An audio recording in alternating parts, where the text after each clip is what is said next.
ಈಗ ಕಂಬಿಪುರದ ವಿಷಯಕ್ಕೆ ಸಂಬಂಧಪಟ್ಟಂತೆ ಕೆಂಗೇರಿ ಪೊಲೀಸ್ ಇನ್ಸ್ಪೆಕ್ಟರ್ ಅವರು ಒಂದು ಪತ್ರ ಬರೆದಿದ್ದಾರೆ. ನಾವು ಅವ್ರಿಗೆ ತಗೊಂಡಿದ್ದೀವಿ ಅಂತ.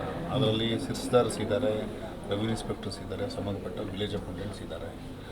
ಆ ಒಂದು ವಿಚಾರಕ್ಕೆ ಸಂಬಂಧಪಟ್ಟಂತೆ ನಾನು ಒಂದು ಡೀಟೇಲ್ ರಿಪೋರ್ಟನ್ನು ಅಸಿಸ್ಟೆಂಟ್ ಕಮಿಷನರ್ಗೆ ಕೊಡಲಿಕ್ಕೆ ಹೇಳಿದ್ದೀನಿ. ಸೌತ್ ಅಸಿಸ್ಟೆಂಟ್ ಕಮಿಷನರ್ಗೆ ರಿಪೋರ್ಟ್ ಕೊಡ್ತಾರೆ.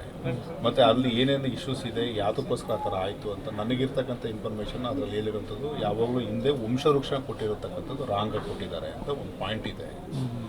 ಆ ಒಂದು ಪಾಯಿಂಟ್ ಮೇಲೆ ಅವರು ಈಗ ಎನ್ಕ್ವೈರಿ ಪರ್ಪಸ್ಗೆ ವಿಚಾರ ಮಾಡಿದ್ದಾರೆ ಅಂತ ಹೇಳಿದ್ದಾರೆ. ನಾನು ಒಂದು ಡೀಟೇಲ್ ರಿಪೋರ್ಟನ್ನು ಅಸಿಸ್ಟೆಂಟ್ ಕಮಿಷನರ್ ಸೌತ್ನವ್ರಿಗೆ ರಿಪೋರ್ಟ್ ಕೊಡಲಿಕ್ಕೆ ಹೇಳಿದ್ದೀನಿ. ಅದನ್ನು ಕೊಟ್ಟ ತಕ್ಷಣ ಇಮಿಡಿಯೇಟಾಗಿ ನಮ್ಮದೇ ಪ್ರೊಸೀಜರ್ ಇದೆ, ಏನು ಕಾನೂನು ಇದೆ ಅದ್ರ ಪ್ರಕಾರ. ಸರ್, ಈಗ ತಹಸೀಲ್ದಾರ್ ನೈಜತೆ ಕೊಟ್ಟಿದ್ದಾರೆ, ಸ್ಪೆಷಲ್ ಡಿ ಸಿ ಆರ್ಡರ್ ಮಾಡಿದ್ದಾರೆ. ಸ್ಪೆಷಲ್ ಡಿ ಸಿ ಆರ್ಡರ್ ಮೇಲೆ ಸ್ಪೆಷಲ್ ತಹಸೀಲ್ದಾರ್ ಖಾತಾ ಮಾಡೋರು ಸರ್. ಇಡೀ ಜಂಟಿ ಕಾರ್ಯಾಚರಣೆ ಈ ವಿಚಾರದಲ್ಲಿ ನಡೆದಿದೆ. ಇದರಲ್ಲಿ ಭಾಳ ಸ್ಪೆಸಿಫಿಕ್ಕಾಗಿ ಹೇಳುತ್ತದೇನೆಂದರೆ, even though special D C ಅವರು ಸರ್ಕಾರದ ವಿರುದ್ಧವಾಗಿ ಆದೇಶ ಮಾಡಿದ್ರೂ ಸಹ ಅವರು ನಾವು ಹೈಕೋರ್ಟಿಗೆ ಹೋಗಲಿಕ್ಕೆ, ಮೊನ್ನೆ ಉಚ್ಚ ನ್ಯಾಯಾಲಯಕ್ಕೆ against the special D C order ಮೇಲೆ ಹೋಗೋದು in the interest of the government to protect the government lands, ಈ ಒಂದು ಪಾಯಿಂಟ್ ಮೇಲೆ ಹೋಗಬೇಕಾಗ್ತದೆ. ಅವರು ಆರ್ಡರ್ ಮಾಡಿದ್ದಾರೆ ಅಂತ ತಕ್ಷಣ ನಾವು ಇಂಪ್ಲಿಮೆಂಟೇಷನ್ ಸರ್ಕಾರ ಅಂತ ತೆಗೆದು ಇನ್ನೊಬ್ಬ ವ್ಯಕ್ತಿಗೆ ಮಾಡ್ತಕ್ಕಂಥದ್ದಲ್ಲ.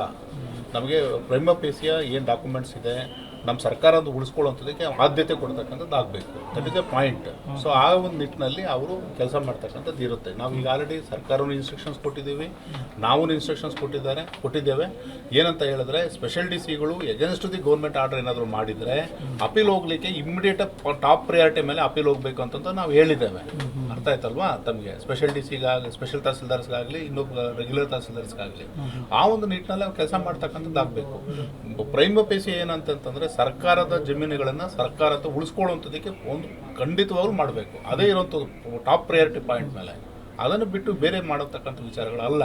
ಈ ಒಂದು ಸ್ಪೆಷಲ್ ಡಿ ಸಿ ಅವರು ಅವ್ರ ಕ್ವಾಸಿ ಜುಡಿಷಿಯಲಲ್ಲಿ ಅವರು ಆದೇಶ ಮಾಡಿದ್ರೂ ಸಹ ಅದು ಎಗೇನ್ಸ್ಟ್ ದಿ ಗೌರ್ಮೆಂಟ್ ಆಗಿದ್ದರೆ, ಎಗೇನ್ಸ್ಟ್ ದಿ ಗೌರ್ಮೆಂಟ್ ಲ್ಯಾಂಡ್ ಆಗಿದ್ದರೆ ಇಮಿಡಿಯೇಟಾಗಿ ಅದು ಹೈಕೋರ್ಟಿಗೆ ಹೋಗಲಿಕ್ಕೆ ಅವಕಾಶಗಳು ಕಾನೂನಲ್ಲಿ ಮಾಡಲಿಕ್ಕೆ ಅವಕಾಶಗಳು ಸರ್ಕಾರವನ್ನು ಮಾಡಿಕೊಟ್ಟಿದ್ದೀವಿ, ನಾವು ಇನ್ಸ್ಟ್ರಕ್ಷನ್ಸ್ ಕೊಟ್ಟಿದ್ದೇವೆ. ಸರ್, ಈಗ ನಿಮ್ಮ ರೆಕಾರ್ಡ್ ರೂಮಲ್ಲಿ ಹಿಂಗೆ ನಡೆಯುತ್ತೆ ಸರ್, ಈ ಥರ ಸರ್ಕಾರಿ ಜಮೀನಿಗೆ ನಕಲಿ ದಾಖಲಾತಿಗಳು ಕ್ರಿಯೇಟ್ ಮಾಡ್ತಾರೆ ಅಂದರೆ ಇಲ್ಲಿ ಯಾವುದೋ ಒಂದು ಟೀಮು ಬಲವಾಗಿ ಕೆಲಸ ಮಾಡಿಸ್ತಾ ಇದೆ, ಅದ್ರ ಕಡಿವಾಣ ಹಾಕುವಂಥ 100% ಆಗ್ತೀವಿ. ಈಗ ಅದನ್ನು ಎಸಿಗೆ ಹೇಳಿದ್ದೀನಿ. ರೆಕಾರ್ಡ್ ರೂಮ್ದು ಸಹ ಏನೇನು ನೆನ್ನೆ ಆಗಿದೆ ಡೆವಲಪ್ಮೆಂಟ್ಸು ಅದನ್ನು ಸಹ ಇದರ ರಿಪೋರ್ಟಲ್ಲಿ ಸೇರಿಸಿ ನಾನು ಕೊಡಬೇಕು ಅಂತ ಹೇಳಿದ್ದೇನೆ. ಆ ಥರ ಇದರ ನಿರ್ದಾಕ್ಷಿಣ್ಯವಾಗಿ ಕ್ರಮ ತಗೊಳ್ತೀನಿ. ಸರ್, ಸೌತಲ್ಲಿ ಏನು ಸಮಸ್ಯೆ ಆಗಿದೆ ಅಂದರೆ, ಕೆಲವು ಸಿಬ್ಬಂದಿ ಠಿಕಾಣಿ ವಶಾನುಗಟ್ಟಲೆಯಿಂದ ಅಲ್ಲೇ ಬೀಳ್ಬಿಟ್ಟಿದ್ದಾರೆ ಸರ್. ಹೀಗಾಗಿ ಇದನ್ನೇ ಬಂಡವಾಳ ಮಾಡಿಕೊಂಡು ಅವ್ರಿಗೆ ಚೆಂದ ಗೊತ್ತಿರುತ್ತೆ, ಪ್ರೊಫೆಷನಲ್ ಮಾಡ್ತಿದ್ದಾರೆ ಸರ್. ಅವರಿಗೆ ವರ್ಗಾವಣೆ ಮಾಡುವಂಥ ಪ್ರಯತ್ನಗಳಾಗ್ತಾ ಇಲ್ಲ. 100% ವಿಚಾರದಲ್ಲಿ ಹಿಂದೂ ಮುಂದೆ ಏನೂ ಇಲ್ಲ. ನಮ್ಮ ವ್ಯಾಪ್ತಿ ಒಳಗಡೆ ಬರುತ್ತದೆ, ನಾವು ವರ್ಗಾವಣೆ ಮಾಡುತ್ತದಕ್ಕೆ. ಒಂದು ವೇಳೆ ಮಾನ್ಯ ಸರ್ಕಾರದ ವ್ಯಾಪ್ತಿಗೆ ಬಂದರೆ, ಅಧಿಕಾರಿಗಳ ವ್ಯಾಪ್ತಿ ಅವರಲ್ಲಿದ್ದರೆ ಅದಕ್ಕೂ ನಾವು ಪ್ರಪೋಸ್ ಮಾಡಿ ಕಳಿಸ್ತೀವಿ.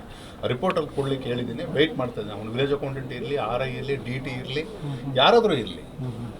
ಅದು ಆಯ್ತು ಸರ್, ಥ್ಯಾಂಕ್ ಯು.